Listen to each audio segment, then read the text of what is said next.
Hello guys, today I will show you how you can enable Incognito mode in the 4 most popular web browsers on your Motorola E32s.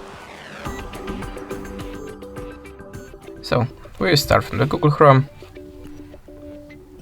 In this web browser, just click on this 3-dot icon, or sometimes it's the arrow icon if you have update to install, and choose the new Incognito tab.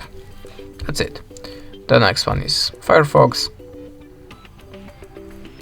In the welcoming screen, just click here on this zero mask, but if you have any tab open it,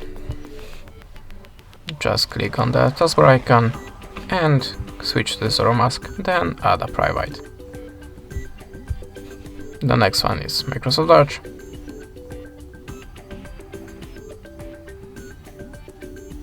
Click on the taskbar icon, switch to the in private and add a tab. And the last one in the Opera.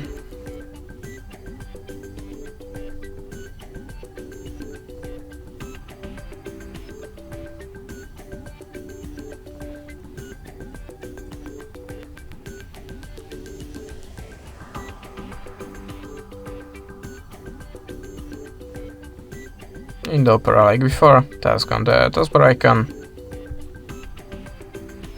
and choose private, then add a tab, and you are in the Incognito mode. And all of the visited sites, the saved forms, also a word in the keyboard will be not saved. That's it. Thanks for the watching. Leave us a subscribe or a comment, and goodbye.